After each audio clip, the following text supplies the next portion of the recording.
Que o Espírito Santo seja com cada um de nós nesse dia de hoje. Que a paz que vem dos céus possa reinar em nosso lar. Em nome de Jesus. Aqui no livro de Atos, no capítulo 27, já vem narrando a história de Paulo após ele já ter sido preso algumas vezes pelos romanos, pois Paulo também era cidadão romano. Após ter apanhado e ter sofrido um bocado, em determinado momento ele vai ser encaminhado para César, pois ele pede por clemência para que o encaminhe para César. Os judeus estavam furiosos querendo matá-lo, mas, como ele era cidadão romano, o seu pedido lhe foi aceito. Do verso 27 em diante, do mesmo capítulo 27, vai narrar a história de Paulo quando ele sofre um naufrágio. Todo o barco vai à deriva, vai a perder. E, no entanto, nenhum daqueles que estavam a bordo, mesmo o barco tendo naufragado, nenhum se perdeu.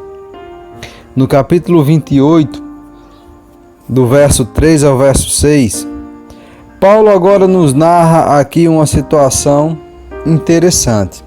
Após o naufrágio, ele chega a uma ilha chamada Malta, onde os bárbaros ali recebem eles e os tratam muito bem.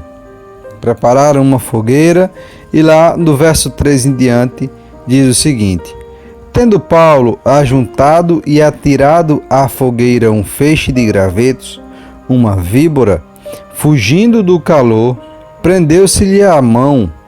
Quando os bárbaros viram a víbora pendente da mão dele, disseram uns aos outros: certamente este homem é assassino, porque salvo do mar, a justiça não o deixa viver.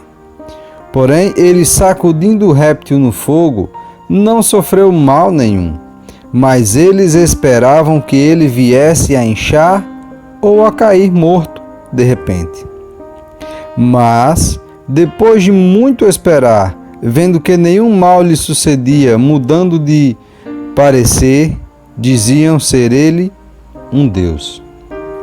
Então veja, naturalmente aqueles que são picados por serpentes, se não tomar o seu antídoto, vão inchar e vão morrer.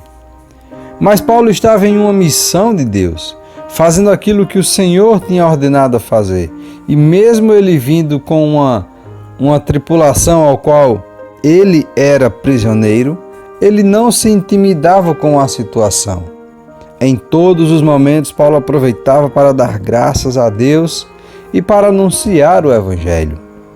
E isso era o que ele estava fazendo ali, junto daquelas pessoas. Um pouco mais à frente vai falar que ele também cura um outro homem chamado Públio, que estava doente de disenteria. E naquela ilha, os moradores, ao perceber tudo isso que Paulo estava fazendo, começaram a aceitar os ensinos dele. Veja, parece estranho uma situação como essa. Um homem que de repente chega e é picado por uma serpente, não morre. Em outro momento, ele agora está curando as pessoas. O que não se passa na cabeça daqueles moradores que não viam isso normalmente em seres humanos? Mas mesmo eles achando que Paulo era um Deus, em nenhum momento Paulo aceitou ser adorado. Esse é o ensinamento de Deus. Devemos sim fazer o bem ao nosso próximo. Devemos sim atuar para aliviar a dor do nosso próximo. Porém, nunca aceitar adoração nenhuma, porque somente a Deus prestaremos culto. Somente a Deus prestaremos a nossa adoração. Ele é digno de toda a honra, louvor e adoração. Nem mesmo os anjos do céu, ao vir à terra, aceitaram ser adorados.